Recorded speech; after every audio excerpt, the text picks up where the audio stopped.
नमस्कार साथियों, पिछली कक्षा में हमने जाना था अर्थशास्त्र का अर्थ और उसकी परिभाषा के बारे में। हमने बात की थी कि सर्वप्रथम एडम स्मिथ ने अर्थशास्त्र की परिभाषा दी। उन्होंने कहा कि अर्थशास्त्र धन का विज्ञान है। इसके बाद अर्थशास्त्र की परिभाषाओं को 5 भाग में बांटा गया है। पहला था धन आधारित परिभाषा, एडम स्मिथ ने दी थी। दूसरी थी परिभाषा कल्याण आधारित परिभाषा, इसको एल्फ्रेड मार्शल ने दिया था।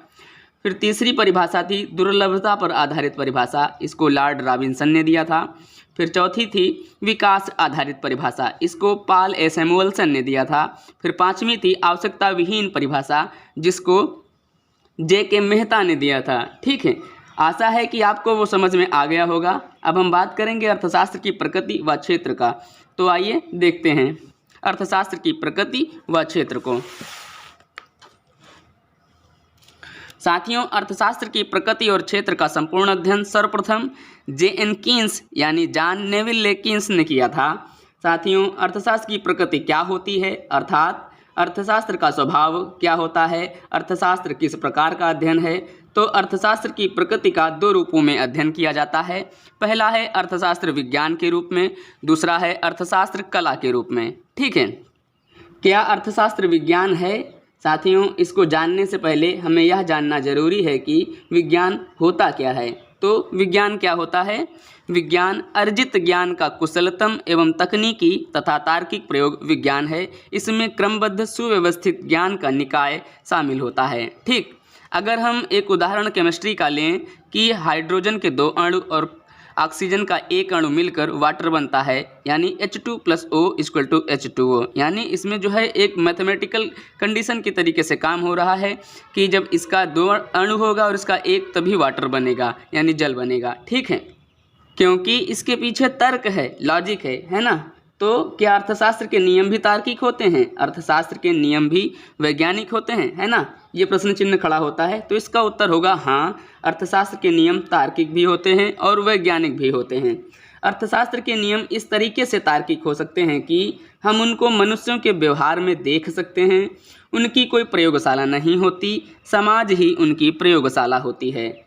तो ये विज्ञान का एक सिद्धांत है जिसे हम प्रयोगशाला यानी लैब में या समाज में जांच सकते हैं, परख सकते हैं, है ना। और इसके पीछे तर्क भी होता है। ठीक है, अर्थशास्त्र के सिद्धांत व नियम भी वैज्ञानिक होते हैं जिन्हें लोगों के व्यवहार में देखा जा सकता है, जैसे मांग का नियम, पूर्ति का नियम, लगान व ब्याज व मजदूरी के सिद्धांत आदि। ठीक है, अगर हम मांग के नियम को ही लें,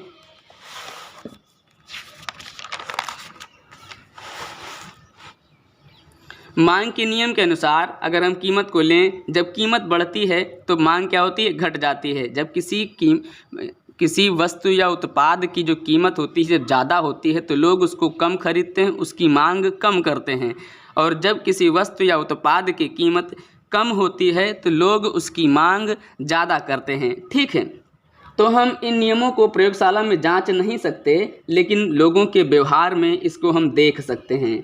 ठीक है, तो इस प्रकार अर्थशास्त्र के सिद्धांत भी वैज्ञानिक हो जाते हैं। साथियों, अर्थशास्त्र में 2 पद्धतियां होती हैं। पहली होती है आगमन पद्धति और दूसरी होती है निगमन पद्धति। ठीक है, निगमन विधि में क्या होता है? निगमन विधि में तर्क के आधार पर अध्ययन किया जाता है और आगमन विधि में तथ्यों यानी आंकड़ों और समंकों का प्रयोग किया जाता है। ठीक है, अब हम बात करते हैं कि अर्थशास्त्र का विज्ञान के रूप में 2 प्रकार से अध्ययन किया जाता है। कितने प्रकार से? 2 प्रकार से। पहला, अर्थशास्त्र को 2 भागों में बांटा गया है। पहला है यथार्थमूलक अर्थशास्त्र और दूसरा है आदर्शमूलक अर्थशास्त्र। ठीक, यथार्थमूलक अर्थशास्त्र में क्या होता है? इसमें कारण एवं परिणाम के संबंध के आधार पर अध्ययन किया जाता है, यानी इसका कारण क्या है और इसका परिणाम यानी रिजल्ट क्या आएगा, है ना। इसके आधार पर ही यथार्थमूलक अर्थशास्त्र में अध्ययन किया जाता है, जैसे मांग का नियम, है ना। दूसरा है इसका संबंध वास्तविकता से होता है, यानी वास्तविकता क्या है ना। जैसे 20% लोग भारत में अभी भी गरीबी रेखा से नीचे हैं, यानी जैसे हमने अभी बात की कि 20% लोग गरीबी रेखा से नीचे हैं, अपना जीवन यापन कर रहे हैं। तो क्या ये देश के लिए सही है या नहीं? हमारे देश में गरीबी का निवारण होना चाहिए या गरीबी का उन्मूलन होना चाहिए? तो इसके लिए देश को क्या करना चाहिए? विभिन्न प्रकार की योजनाएं चलाई जानी चाहिए, बहुत सारे कार्यक्रम चलाए जाने चाहिए, जैसे काम के बदले अनाज योजना, न्यूनतम मजदूरी योजना, ताकि गरीबी को हटाया जा सके, है ना। तो एक कंडीशन हो गई क्या है, तो क्या का मतलब हो गया यथार्थमूलक अर्थशास्त्र से। क्या का मतलब क्या हो गया, यथार्थमूलक अर्थशास्त्र से, यानी क्या ये सही है देश के लिए कि नहीं, है ना। देश में गरीबी का निवारण करना चाहिए या नहीं, है ना, योजनाएं चलाई जानी चाहिए कि नहीं। तो इसका मतलब हो गया यथार्थमूलक अर्थशास्त्र से। अब वास्तव में क्या होना चाहिए, है ना, जिसका संबंध होगा आदर्शमूलक अर्थशास्त्र से। तो आदर्शमूलक अर्थशास्त्र में क्या होता है कि इसमें मूल्यों के आधार पर विश्लेषण किया जाता है। दूसरा, क्या अच्छा है, बुरा है, सही है, गलत है, इसका अध्ययन किया जाता है। इसमें तो वास्तविकता देख ली जाती है कि क्या है ना, इसका क्या कारण है, क्या परिणाम आएगा। आदर्शमूलक अर्थशास्त्र में फिर ये जांचा जाता है जो क्या है वो सही है या कि बुरा है, या अच्छा है या नहीं अच्छा है ना, इसका पता किया जाता है, इसका अध्ययन किया जाता है। जैसे उदाहरण के द्वारा अमीरों पर अधिक कर लगाया जाना चाहिए और गरीबों पर कम कर यानी टैक्स कम लगाया जाना चाहिए, ये अच्छा है कि बुरा है। तो जाहिर सी बात है ये अच्छा है, क्योंकि ऐसे क्या होगा कि फिर एक ही उसमें सभी लोग पिसेंगे। चौथा हो गया संबंध क्या होना चाहिए, यानी आदर्शमूलक अर्थशास्त्र का संबंध क्या से होना चाहिए से होता है। ठीक है, तो आया समझ में। आप इस अंतर को देख लीजिएगा, नोट भी कर लीजिएगा और अच्छे से समझ भी लीजिएगा। ठीक है, अब हम आगे बात करते हैं कि क्या अर्थशास्त्र कला है। तो साथियों, अर्थशास्त्र कला कैसे हो सकती है, इसको आगे पढ़ते हैं। कला किस प्रकार होगी इसको देखते हैं। कला इच्छित परिणामों को पाने के लिए अर्जित ज्ञान का कुशलतम प्रयोग ही कला है, यानी सबसे अच्छे तरीके से, श्रेष्ठ तरीके से कार्य करने की विधि को कला कहते हैं। इसे अध्ययन, अवलोकन एवं अनुभव से प्राप्त किया जा सकता है। ठीक है, अब अर्थशास्त्र कला कैसे है, आइए इसको जानते हैं। अभी हमने बात की जब हमारे सामने यथार्थमूलक की अवस्था होती है तब हमें आदर्शमूलक अवस्था की प्राप्ति करनी होती है, यानी यथार्थमूलक अवस्था में हमें परिणाम और कारण का मतलब पता होता है, उसकी वास्तविकता की जांच हम कर लेते हैं, उसके बाद हम आदर्शमूलक अवस्था को प्राप्त करते हैं, यानी ये अच्छा है कि बुरा है, इसे लागू करना चाहिए या नहीं करना चाहिए, है ना। तो यथार्थमूलक अवस्था से आदर्शमूलक अवस्था को प्राप्त करने की विधि को हम कला कहते हैं। यथार्थ में प्रश्न चिन्ह खड़ा होगा, फिर उस पर काम भी तो करेंगे आगे हम।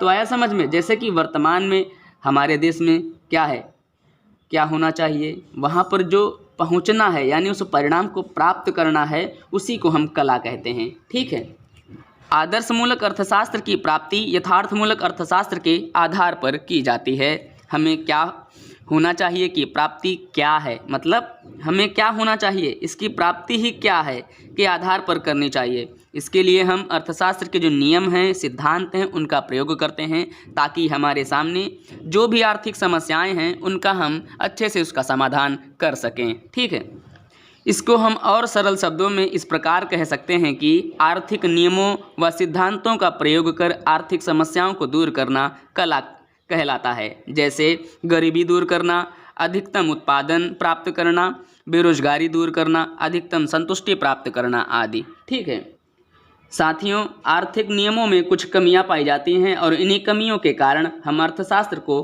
पूर्णतः विज्ञान नहीं मान सकते हैं। ठीक है, क्योंकि अर्थशास्त्र के नियम इतने खरे नहीं उतरते जितने कि भौतिक विज्ञान के नियम होते हैं, क्योंकि हम इनकी प्रयोगशाला में जांच कर सकते हैं, लेकिन अर्थशास्त्र के जो नियम हैं उनकी हम प्रयोगशाला में तो जांच नहीं कर सकते, लेकिन उसको समाज रूपी प्रयोगशाला में जांचा जा सकता है और उनको मानव के व्यवहार में देखा जा सकता है। और यह भी सत्य है कि अलग अलग मनुष्य अलग अलग व्यवहार करते हैं अर्थशास्त्र के नियमों के आधार पर, नियमों को लेकर। ठीक, इसलिए अर्थशास्त्र के नियम पूर्णतः सत्य तो नहीं होते, इसमें हम भविष्यवाणी तो कर सकते हैं, लेकिन वह भविष्यवाणी कितनी सही होगी हम पक्के नहीं होते। हम बिल्कुल ये नहीं कह सकते कि निश्चित तौर पर यही होगा, यही पत्थर की लकीर है ना। अर्थशास्त्र के नियम बहुत सारी मान्यताओं पर भी आधारित होते हैं। अगर हमें कोई भी नियम बनाना है उसके लिए हमें बहुत सारी मान्यताओं को साथ में लेकर के चलना पड़ता है, तभी वह नियम काम करता है। तो इस प्रकार ये सब हो गई आर्थिक नियमों की कमियां। तो चलिए देखते हैं आर्थिक नियमों की कमियों को, उनको पढ़ते हैं। तो पहली है पूर्ण शुद्धता का अभाव, यानी पूर्ण सिद्धता का अभाव, क्योंकि इसकी प्रयोगशाला में जांच संभव ही नहीं है, यानी इसकी जो है पूरी लॉजिक मैथमेटिकल कंडीशन की तरीके से को हम जांच नहीं सकते हैं। इसकी जो प्रयोगशाला होती है वो समाज रूपी प्रयोगशाला होती है, इसीलिए इसमें पूर्ण शुद्धता का अभाव पाया जाता है ना। दूसरी हो गई समाज इसकी प्रयोगशाला होती है, इस कारण इसमें पूर्ण शुद्धता का अभाव पाया जाता है। आगे देखते हैं। दूसरा है विश्वसनीयता का अभाव, यानी नियम व सिद्धांत कम विश्वसनीय होते हैं, क्योंकि निश्चित तौर पर हम कह नहीं सकते, इसमें काफ़ी चीज़ें पाई जाती हैं, लोगों के तौर तरीके, रहन सहन, ये सब सारी चीज़ें इसमें आती हैं। और इसमें क्या होता है कि भविष्यवाणी कर सकने के चरण तक विकसित है, या भविष्यवाणी निश्चित रूप से घटित होगी, यह कहना पक्का नहीं होता है कि ऐसा ही होगा। ठीक है। तीसरा है मान्यताओं पर आधारित, नियमों का सही ज्ञान समझने के लिए मान्यताओं पर निर्भर रहना पड़ता है। ठीक है, तो आया समझ में। तो ये थी आर्थिक नियमों की कमियां। साथियों, अब जब मान्यताओं का नाम आ गया है तो अब हम साथ में यह भी देख लेते हैं कि मान्यताएं क्या होती हैं। तो मान्यताएं कुछ आवश्यक बातें, दशाएं, शर्तें होती हैं जो किसी भी नियम और सिद्धांत को पूरा होने के लिए इन मान्यताओं को पूरा होना बहुत ज़रूरी होता है। अगर हम माने कि यह नियम और सिद्धांत सही हो सकते हैं तो हमें पहले इन मान्यताओं को पूरा करना होगा, तभी हमारा सिद्धांत सफल हो पाएगा। तो इन्हें किसी सिद्धांत से पहले दिया हुआ मान लिया जाता है। इसकी मान्यताएं कौन कौन सी होती हैं उनके बारे में थोड़ी बातें करते हैं। पहला पॉइंट, इसमें कुछ मूलभूत बातें, दशाएं व शर्तें होती हैं। दूसरा, नियम व सिद्धांत के सत्य होने के लिए इनका पूरा होना बहुत आवश्यक होता है। तीसरा, मान्यताओं को पहले से ही दिया हुआ मान लिया जाता है, बार बार उसका जिक्र नहीं किया जाता। ठीक है, तो अब अर्थशास्त्र में कौन कौन सी मान्यताएं दी होती हैं। अर्थशास्त्र में प्रमुख मान्यताएं जो कि किसी भी सिद्धांत में पहले से ही मान ली जाती हैं। जब हम व्यष्टि अर्थशास्त्र पढ़ेंगे या समष्टि अर्थशास्त्र पढ़ेंगे, इनमें विभिन्न सिद्धांत पढ़ेंगे, नियम शर्तें पढ़ेंगे, तो हम देखेंगे कि कौन कौन सी मान्यताएं आती हैं। तो सबसे पहली मान्यता आती है अर्थशास्त्र की प्रमुख मान्यताएं। पहली मान्यता है अन्य बातें समान रहने पर। तो चलिए इसको देखते हैं।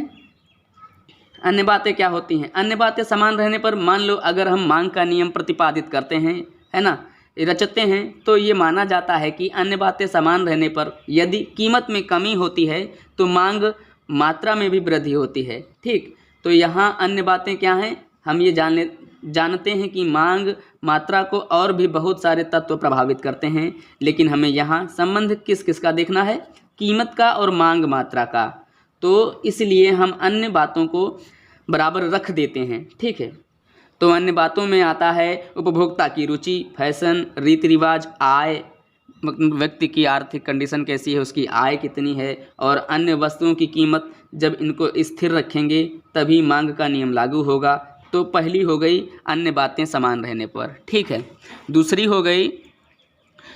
दूसरी जो प्रमुख मान्यता है आर्थिक इकाई की विवेकशीलता। आर्थिक इकाई की विवेकशीलता, जो भी आर्थिक इकाई है, चाहे वो फर्म हो चाहे वो मनुष्य हो, वो विवेकशील रहता है। जैसे कि हम उत्पादक की बात करें, जो निर्माण करता है, वस्तुओं सेवाओं का उत्पादन करता है, उसकी बात करें, तो वो हमेशा कीमत को ध्यान में रखकर लाभ को अधिकतम करता है। यदि हम उपभोक्ता की बात करें तो वो भी हमेशा कीमत को ध्यान में रखकर अपनी संतुष्टि अधिकतम करता है ना। आप ही हैं या कोई भी व्यक्ति हो, जब किसी वस्तु को खरीदने के लिए जाता है तो सबसे पहले वो उसी वस्तु को खरीदता है जिससे उसको सबसे ज़्यादा संतुष्टि मिलती हो, है ना।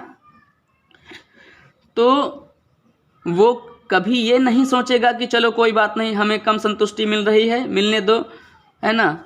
वो बिल्कुल तैयार ही नहीं होगा, क्योंकि वो हमेशा विवेकशील रहेगा। विवेकशील का मतलब होता है खुद की सोच से काम करेगा। वो ये थोड़ी करेगा कि ये बेकार चीज़ है लेकिन चलो कोई बात नहीं, इसको खरीद लो। जाहिर सी बात है कोई नहीं खरीदेगा, क्योंकि वो व्यक्ति अपना पैसा खर्च कर रहा होगा तो वो अच्छी चीज़ ही लेगा, है ना। तो ये दूसरी बात हो गई आर्थिक इकाई की विवेकशीलता। विवेकशीलता मतलब खुद से सोच समझ कर वस्तु व सेवाओं को खरीदना जिससे उसको अधिकतम संतुष्टि मिलती हो। ठीक, तीसरी है आर्थिक मानों यानी धन से संबंधित यानी इसमें मनुष्य का धन से संबंधित कैसा व्यवहार रहता है, ये हो गया आर्थिक मानों का, है ना। फिर चौथी है संतुलन की आरंभिक दशा। संतुलन की आरंभिक दशा मतलब कि हम संतुलन की आरंभिक दशा को लेते हैं और इसमें बाद में उसमें परिवर्तन को देखते हैं। हम बीच में से नहीं उठाते, पहले हम उसकी आरंभिक दशा लेते हैं, फिर देखते हैं कि संतुलित रहता है कि नहीं, फिर उसमें क्या परिवर्तन होता रहता है उसका हम अध्ययन करते हैं। तो ये हो गया संतुलन की आरंभिक दशा, है ना। ऐसा तो शुरुआत से ही उस जिस पर हम काम कर रहे हैं उसका शुरुआत से ही अध्ययन करते हैं, फिर उसमें क्या क्या परिवर्तन हो रहे हैं उसको भी देखते जाते हैं। जब हम कोई नियम लागू करेंगे तो हम ये भी तो देखेंगे क्या कौन सा परिवर्तन उसमें हो रहा है ना। जैसे लागू किया क्या बदलाव है, फिर बीच में क्या बदलाव है, फिर उसका क्या परिणाम निकला, जिससे हम अगली बार उसको और अच्छे से लागू कर सकें, है ना, और बातों को समझ सकें, उस हिसाब से उसको लागू करें। तो ये हो गया चौथा कि संतुलन की आरंभिक दशा। पांचवा, विशेष सामाजिक, राजनीतिक व आर्थिक संस्थाओं से संबंध रहता है। साथियों, पांचवी मान्यता है कि विशेष सामाजिक, राजनीतिक व आर्थिक संस्थाओं से संबंध रहता है। इसमें क्या होता है कि बड़ी बड़ी संस्थाओं को, सरकार के नियम और नीतियों को, जो क्या देश में चल रहा है उसकी भी बहुत ज़्यादा प्रायोरिटी होती है कि वो भी बहुत ज़्यादा प्रभाव डालता है आपके बनाए हुए नियम पर, है ना। तो वो सारी चीज़ों को देख करके देश की भौगोलिक स्थिति के हिसाब से उसको लागू किया जाता है, उसको प्रतिपादित किया जाता है। छठी है जीव विज्ञान व भूगोल। भूगोल यानी दशाएं, मानसून, बाढ़ आदि से संबंधित होता है कि उस समय की कंडीशन कैसी है जब हम नियम को लागू कर रहे हैं, है ना, उस समय की स्थिति कैसी है ना, दशाएं उसकी क्या है, मानसून तो नहीं है, बाढ़ आदि तो नहीं है। कि कभी कभी क्या होता है कि ऐसे में नियम जो लागू करना चाहते हैं वो विफल हो जाते हैं। तो इन सारी चीज़ों को ध्यान में रख करके नियम को प्रतिपादित किया जाता है। यही अर्थशास्त्र की प्रमुख मान्यताएं होती हैं। तो साथियों, इस प्रकार से ये हो गई अर्थशास्त्र की प्रमुख मान्यताएं। हमने पढ़ा अर्थशास्त्र की प्रकृति के बारे में, मान्यताओं के बारे में और अर्थशास्त्र की प्रमुख मान्यताओं के बारे में। ठीक है, आज के लिए इतना ही। धन्यवाद।